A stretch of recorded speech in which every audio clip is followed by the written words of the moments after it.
Alright, everybody, and we are back. Today, wrapping up the NFC South, and we're discussing the Tampa Bay Buccaneers. Now, Tampa Bay has definitely been coming off of quite a bit of recent success by their standards. So, the last 3 seasons, they have made the playoffs, each of those 3 seasons, including, of course, the 2020 campaign where they end up winning Super Bowl 55 on their home field at Raymond James Stadium, the first such team to win the Super Bowl, or in fact even play in the Super Bowl at their home field. Funny enough, it did actually happen again the following season with the Los Angeles Rams, but talking about Tampa Bay today, they do end up going to the divisional round in 2021, and in 2022, they do make the playoffs yet again, albeit with an 8-9 record.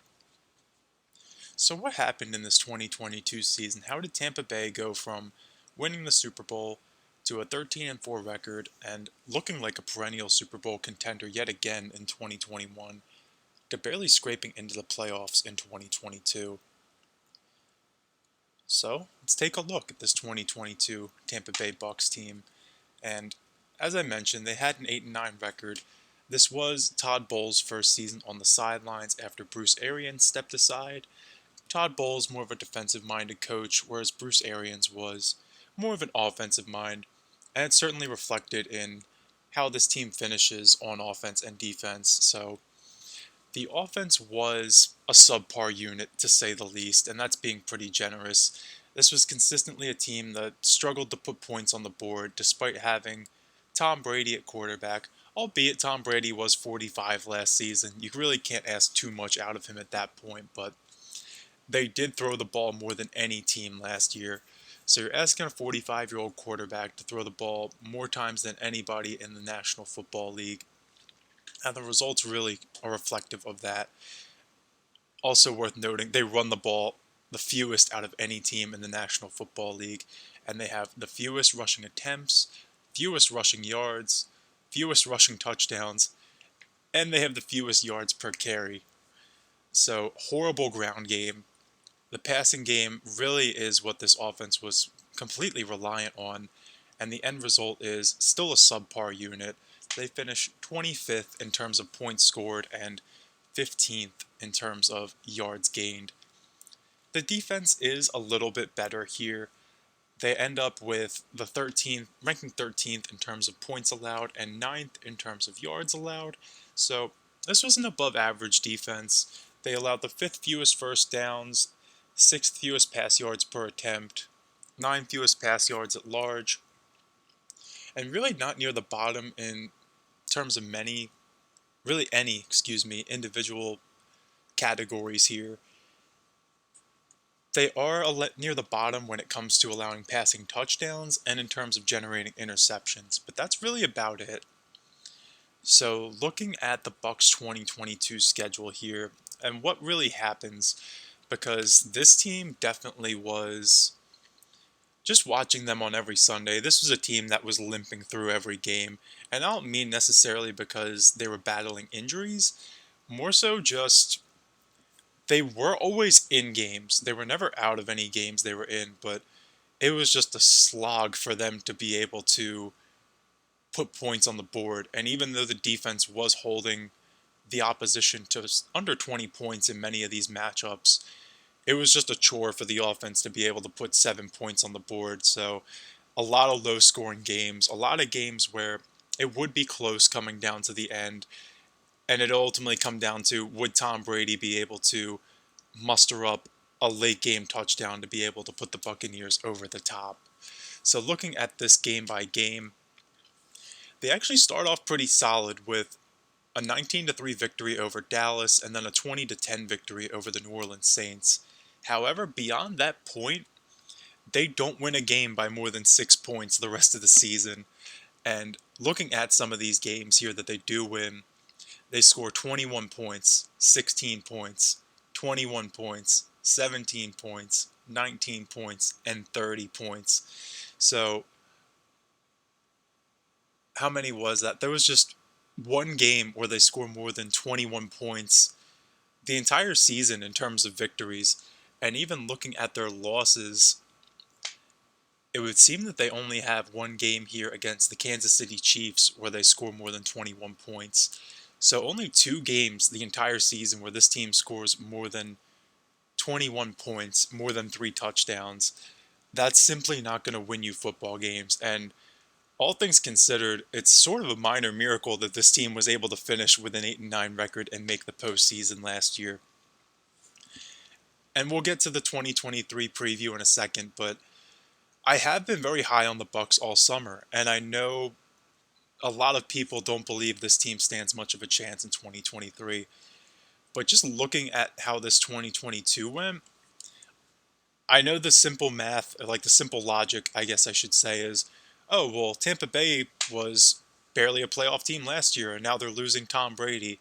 True, but as we could see here, putting points on the board was the problem for the Bucs, not really their strength. So I believe if this defense can maintain a lot of their performances here, this Bucs team has a shot because this defense did keep the Bucs in quite a few games last season. And of course, have to mention, once they make the playoffs, they get a home matchup here against the Dallas Cowboys and they lose 31-14. So definitely not ending their season on a higher note, and Tom Brady's career ends with a whimper rather than a roar. So now looking at the individual stats, and we'll start out with the quarterback Tom Brady, of course. And Tom Brady, for a 45-year-old quarterback, he had a solid season. He has nearly 4,700 passing yards, 25 touchdowns to 9 interceptions, playing all 17 games. However, he throws the ball 733 times last year. I don't have the numbers in front of me, but that has to be a record. I don't know if any quarterback has ever even thrown close to 733 times in a season. That is just the sheer volume and the sheer just weight of the team you're putting on a 45-year-old quarterback's shoulders. And all that for an 8-9 record. Honestly, it's no wonder he retired after this season, because even for somebody as dedicated as Tom Brady, at age 45, you're just asking him to do too much at this point. And yeah, this was a significant step back from his 2021 season where he was just slinging the ball all over the field, had over 40 touchdowns, but it's still solid for Tom Brady. 25 touchdowns to 9 interceptions at age 45. I don't know if anybody else is ever going to do that again, so you take that all day. Then moving down to the rushing and receiving stats. Now, as we mentioned, Tampa Bay's ground game was pretty much non-existent last year. In fact, they only have 5 rushing touchdowns total last year, and one of them was from Tom Brady, who ended up with -1 rushing yards when all was said and done. So looking at, really, there's just 2 players here who received noticeable action in the ground game, and those players being Leonard Fournette and rookie Rachaad White. And Leonard Fournette ends up with 189 carries for 688 yards, along with 3 touchdowns. And he does actually have 73 receptions for 523 receiving yards and 3 receiving touchdowns as well. Although he did only have 3.5 yards per rushing attempt, which is pretty low. And then Rachaad White, 481 rushing yards on 129 attempts for 1 touchdown. Another 50 receptions for 290 yards and 2 touchdowns.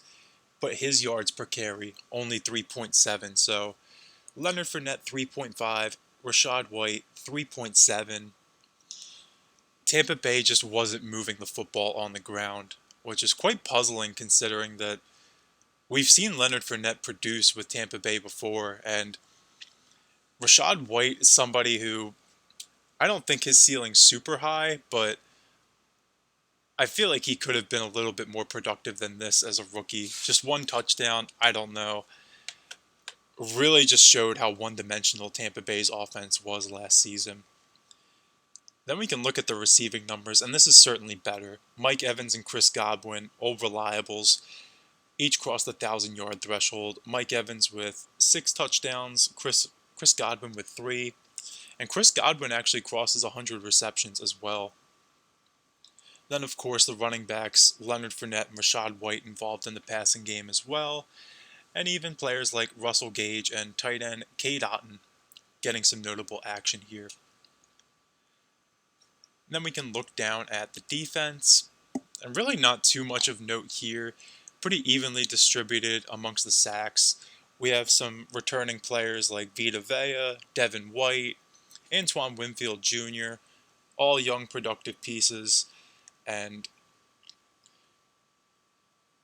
really those I would say are the backbones of this defense. You do have the veteran Levante David still in the fold here, but they do have playmakers at the defensive line, linebacker, and secondary. So I do think that's at least something they can build on going into 2023. And when all's said and done, this Tampa Bay roster only produces one Pro Bowler, that being offensive tackle Tristan Wirfs. So no Tom Brady, no Devin White, no Vita Vea, no Antoine Winfield, no Levante David, no Mike Evans, no Chris Godwin, just Tristan Wirfs. So really showed how much of a struggle this 2022 campaign was for Tampa Bay. So now looking at Tampa Bay's 2023 offseason. So what are they going to do to get back to the postseason in 2023? Because I think most people would unanimously agree the NFC South is perhaps the most wide open division in the National Football League right now. And while Tampa Bay on paper should be a rebuilding team, or at the very least just be looking to kind of build up a new core on offense at the very least, they have enough pieces in place where they can compete for this division. So who are the players they lose? Of course, we have to start with quarterback Tom Brady finally calling it quits, and he's definitely going to be their most notable loss. They also lose running back Leonard Fournette, who's currently not signed to any team right now, but I know a lot of people have lumped him in with guys like Dalvin Cook, Ezekiel Elliott, and Kareem Hunt, where, oh, Leonard Fournette was so good, how's he not on a team? Well, looking at Leonard Fournette's stats last year, was he that good? I don't know. No disrespect to Leonard Fournette, of course, but definitely didn't have a very convincing 2022 campaign. And looking at that, I'm really not surprised that some of those other running backs got signed before him. Do believe there will be work out there for him before the season is finished this year. I think he'll find a team probably by the trade deadline, if I had to guess, once some injuries start occurring and spots open up on teams that need a veteran running back. But definitely not a shock that Leonard Fournette is still unemployed as of right now. Looking at some of the other departures here, they lose offensive tackle Donovan Smith to the Kansas City Chiefs, along with safety Mike Edwards. So two starting players there that Tampa Bay is going to lose and definitely need to recuperate. They also lose defensive lineman Raheem Nunez-Roches to the New York Giants, as well as safety Keanu Neal to the Pittsburgh Steelers, along with offensive guard Shaq Mason departing to the Houston Texans via trade, and finally Sean Murphy-Bunting, cornerback, heading to the Tennessee Titans. So Tampa Bay does have quite their fair share of losses here. Definitely going to need to address the offensive line. Definitely going to need to address the secondary. Probably the defensive line as well, and of course, quarterback. So really, Tampa Bay doesn't bring in too many players in free agency, and that's kind of surprising considering I think they should at least be in the mindset for this year that they can try to win the NFC South. And as we'll see later on, they do have a lot of cap space this year to play with. So definitely a little bit puzzling that Tampa Bay wasn't more aggressive in free agency, and the players they do sign aren't really for very large contracts. They bring in Matt Filer, offensive guard from the Los Angeles Chargers, and he'll definitely help replace the losses they've had on the offensive line. He could be somebody who is a potential replacement for Shaq Mason. And they bring in Ryan Neal, safety from the Seattle Seahawks, and he could be a potential replacement for Keanu Neal or Mike Edwards. They also bring in Greg Gaines, defensive lineman from the Los Angeles Rams. And Greg Gaines is somebody who could be a potential replacement for Raheem Nunez-Roches. And finally, probably the most notable addition, their plan at quarterback. They bring in Baker Mayfield from technically the Los Angeles Rams. He began last season with the Carolina Panthers, but probably most remembered for his time with the Cleveland Browns, former first overall pick of 2018. Definitely showed some flash at the National Football League, although he is somebody who is definitely raw around the edges. And while still young, Baker Mayfield is still young at age 28, plenty of time for him to turn things around as a quarterback. He has been in the league for a while now. He's definitely a veteran player, and a lot of teams just kind of got vibes with him where, well, what you see is what you get. And I do believe there were better options for Tampa Bay at quarterback this year, but I'm not going to hold it against them bringing in Baker Mayfield. I think he can produce with the talent they have on this team. And ultimately, I do believe a lot of what their success this season, a lot of what the results will look like this season in terms of success will be dependent on Baker Mayfield's performance. So that's it for the Tampa Bay Buccaneers free agent additions. So definitely need to probably address the offensive line a little bit more. Definitely going to need some more pieces in the secondary. And beyond that, though, really not as bad as it might lead on. Maybe another running back wouldn't kill them, but we'll take a look at their draft because we do still have the draft. And Tampa Bay has 8 selections in this draft. So starting off, they have the 19th overall selection, and they choose defensive lineman Kalijah Kancey out of Pittsburgh. Definitely not a bad selection by any means. He'll help improve their defensive line, certainly. Although Kalijah Kancey did have a lot of injury concerns coming out of Pitt, and we're already seeing that through training camp in the preseason. He's dealing with a nagging calf injury as of right now, and he might not even be ready to start the season, which is quite a shame. But if Kalijah Kancey is able to get healthy, get on the field, him with Vita Vea on that defensive line could definitely be a force for opposing offenses to go up against. Then in the second round, they select Cody Mauch out of North Dakota State.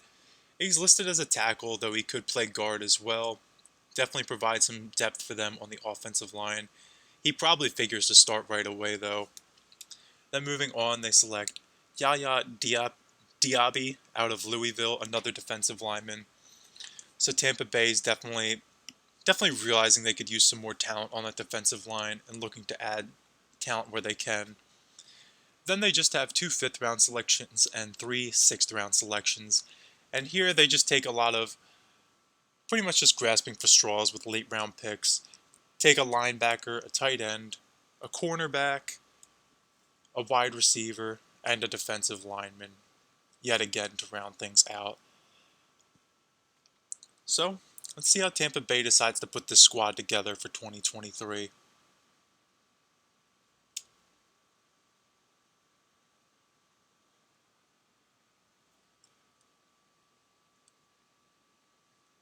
Sorry, excuse my computer, taking a second to load in the depth chart, but we will start out at the quarterback position with Baker Mayfield. And like I said with Baker Mayfield, I do believe they had better options at quarterback this offseason, but he's not the worst thing in the world. I would say his floor is pretty low, although his ceiling is pretty high. So if Tampa Bay staff can turn around Baker Mayfield and realize his talent, I think he can have a very nice season at the very least for Tampa Bay. Not really sure if he's their plan long term. He is signed to just a 1-year contract. Don't really know what their plan is big picture. Maybe we could start to figure that out as we move along here. They do have Kyle Trask backing him up, and this was probably one of the few teams going into training camp that had a potential battle at the quarterback position. I know there were certainly some people calling for Kyle Trask to be the starting quarterback here. And I don't know if I necessarily agree with that, at least not initially. Definitely the better move to start the veteran week 1 in Baker Mayfield, because it's much easier to start Baker Mayfield and if he struggles, move on to Kyle Trask, as opposed to starting Kyle Trask, then if he struggles and you move on to Baker Mayfield. It really kind of shuts the door on Kyle Trask being their starter beyond 2023, if that makes sense. Whereas if Baker Mayfield struggles, Kyle Trask comes in, the season's already pretty much written off, and Kyle Trask just kind of rights the ship for the remainder of the season. It's like, okay, if Tampa Bay wants to embrace a rebuild following 2023, they could just trot out Kyle Trask in 2024. But if it were the other way around, it'd probably be, well, Kyle Trask isn't the answer either. Maybe we need to just go in a completely different direction. So then we can look at the running back position, and they do let Leonard Fournette go, as we mentioned. Rachaad White figures to be their starting running back, though I do have my doubts as to how productive he will be. They have Chase Edmonds, veteran acquisition, behind him, along with fourth-year man Keyshawn Vaughn. So definitely didn't do much to improve this running back room. In fact, I would say it's taken a step back, if that's even possible, considering this was the 32nd ranked rushing team last season. At tight end, Cade Otton returning from last year. Really nothing worth noting here. Then at the wide receiver position, of course, the dynamic duo of Mike Evans and Chris Godwin, with the rookie Trey Palmer looking to be their third wide receiver, 6th round selection this year. So beyond Chris Godwin and Mike Evans, pretty thin at receiver. And I've noticed this is a trend with a lot of teams, honestly. I know there's definitely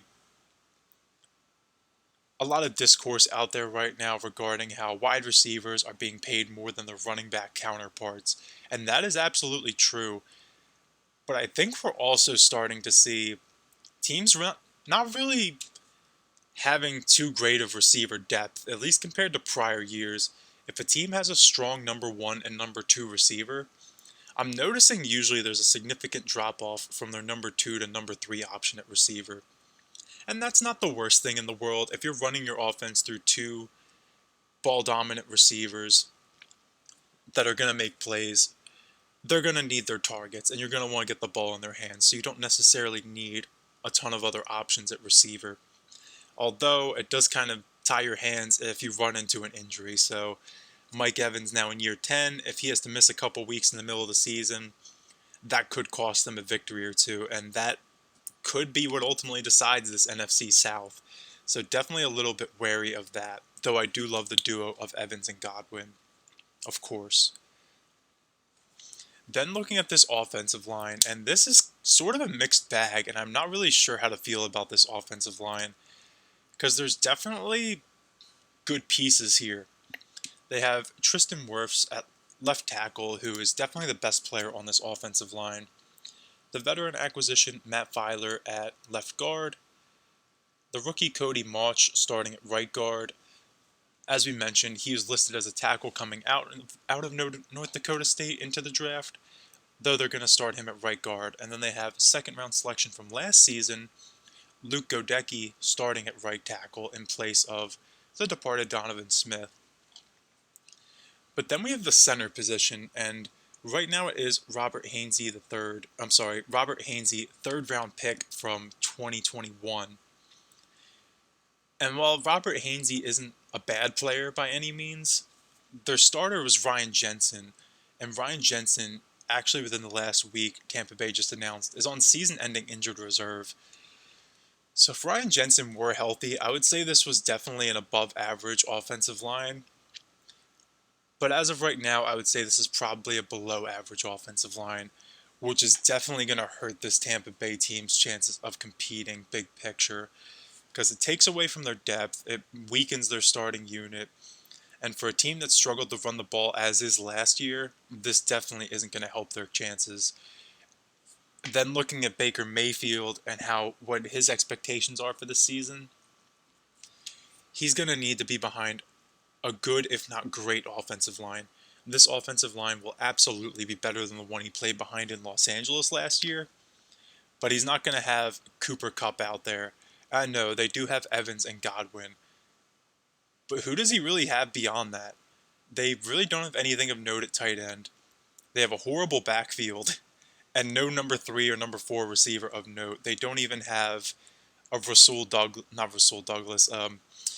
Gage or Scotty Miller in the fold anymore. Definitely not Antonio Brown. No Rob Gronkowski here at tight end. Pretty thin on offense compared to what they had just a couple seasons ago. So I do have my doubts about this team putting points on the board. But let's look at this defense now. So this team does run a 3-4, and As of right now, I would say their defensive line is a below average unit because outside of Villa and potentially Kalijah Cansey, not really much of note here. They do have the veteran acquisition Greg Gaines and second round selection from last year, Logan Hall. But really nothing here that's getting me overly excited. I do think if Kalijah Cansey is able to stay healthy and have a strong rookie campaign, perhaps this could be an above average defensive line, but I'm not going to say it's horrible. I'm not going to say it's great. It's below average, pushing middle of the pack as of right now. Then looking at the linebacker position, I would say this is a pretty strong unit because on the outside they have Joe Tryon Shoyinka, hope I pronounced that correctly, Joe Tryon Shoyinka, and on the other side, Shaq Barrett, of course, while on the inside they have the dynamic duo of Devin White and Levante David returning. So definitely love that on the interior for the linebacker position. Then they still have Yaya Diaby, the outside linebacker, really more of a pass rusher. Their third round selection from this season, and then fifth round selection at the interior backing them up, Servashi Dennis. So definitely more encouraged about the linebacker position than the defensive line, but so far I really do like this front seven as a whole, and I think this is a team that's going to hold opposing offenses accountable and should be able to hold them to relatively low scoring games yet again. But then we have to include the secondary here as well, and I really don't think this is a bad secondary either. I would say this is firmly an above average unit, potentially pushing a top 10 unit in the National Football League. They do have Antoine Winfield Jr. returning at safety. Let's say he's probably their best player in the secondary, alongside the veteran acquisition Ryan Neal at the strong safety position. Then at the starting cornerbacks, they have Carlton Davis III and Jamel Dean. So I like that. I like that starting four. Really not one player who's exceptionally great. Maybe Antoine Winfield Jr. is a very good player, I would say. I don't know if he's an exceptional player, but really not a bad player there either in terms of their two starting corners and two starting safeties. And they do have D. Delaney at the nickel cornerback position, and really not too much in terms of depth at the secondary, which is really where this unit will struggle, I would say. If an injury were to occur, they're pretty thin at the secondary. But all in all, I like this defense. I think this is definitely a unit that could hold teams to around 20 points yet again. They have playmakers on the defensive line. They have playmakers at linebacker, absolutely. And I believe they have playmakers in the secondary. So ultimately, this is going to fall on the offense to put points on the board. If Baker Mayfield and company can score 3 touchdowns a game, they're going to find themselves with a lot of victories, I feel. But if it's like last year, or perhaps even worse, where they're struggling to even get 10, 14, 17 points, this could be a long season for Tampa Bay. So looking at the 2023 Bucs schedule, and this could really go any way here. This could really just be a really unpredictable season for Tampa Bay. So they start out week 1 against Minnesota, and I did give this one to the Bucs originally. Though honestly, I might go out on a limb here and just call this as a victory for Minnesota. Not even going to try to tinker around with it. I might just make an outright change there that Tampa Bay is going to lose this matchup. I have a tough time imagining Tampa Bay's offense keeping up with what Minnesota is going to be doing. And I do think Tampa Bay's defense is going to be able to slow down Minnesota a little bit. But let's be real. Justin Jefferson, Jordan Addison, TJ Hawkinson out there. That Vikings team is going to be scoring. Even KJ Osborne. I have a tough time imagining Baker Mayfield with Mike Evans and Chris Godwin being able to will themselves to 21 plus points to be able to even make this game competitive. So I'll give this one to Minnesota. Week 2 against Chicago, though, I will give this one to Tampa Bay. I think they have the decisive edge over the Bears here. Chicago's still a rebuilding team. They have a lot of work to do. They did make some improvements this offseason, but I think the Bucs defense should be able to negate Justin Fields. Week 3 against the Eagles, this one goes to Philadelphia. I don't really think that's too much of a debate. And week 4 against New Orleans, I'll give this one to Tampa Bay. I'll stand by that because I like Tampa Bay in the trenches more than I like New Orleans. And Tampa Bay does have playmakers on the outside with Evans and Godwin. And while New Orleans does have Marshawn Lattimore, he can only cover one of those two. So this could be a very close game for sure. They did play some close games last season. Seems like they always do, but give the slight edge to Tampa Bay here. Then coming out of the bye, they get Detroit in week 6. And this could be a really interesting game because Tampa Bay is definitely a more defensive minded team. Detroit's more of a high flying offense type of team. So if Tampa Bay's defense can hold Detroit's offense in check, I think Tampa Bay's offense can have success against that Detroit defense. So I give this one to Tampa Bay, and honestly, I will stand by that. Same with week 7 against Atlanta. While Atlanta does have talent in the trenches as well, especially on the offensive side of the ball, they also have a pretty poor quarterback in Desmond Ridder. So you can't sit here and say, oh, well, Tampa Bay is just outmatched because Baker Mayfield's garbage. Not that I believe Baker Mayfield's outright garbage, but he's definitely one of the weaker quarterbacks. But Desmond Ridder is too, so I do think Tampa Bay's overall body of work is better than Atlanta's, so I give the edge to Tampa. Week 8 against the Buffalo Bills. This one's Buffalo. I don't know if it'll even be close. Week 9, going up against the Houston Texans. This could be a close game. Wouldn't be shocked if Houston won it, but do think this Tampa Bay defense is going to give CJ Stroud some fits, generate some turnovers, and that'll be enough for Tampa Bay to win this game. Though week 10 against Tennessee, do think Tennessee is going to be a little bit much for these guys. They're a very well-coached team. They're going to come into this game prepared. And while Tennessee is pretty weak in the trenches as well, guys like Derrick Henry, DeAndre Hopkins, they'll be able to have a nice day against this Tampa Bay defense. And that's going to be enough. I don't know if Tampa Bay is going to be able to score as quickly as they'll need to if Derrick Henry's eating up a lot of clock. Then week 11 against San Fran, decisive victory for San Fran here. Week 12 against Indianapolis, Indy coming off of the bye. Again, I think Tampa Bay is going to get the better of the rookie quarterback, despite the fact that he'll have 2 weeks to prep. Give the victory to Tampa here.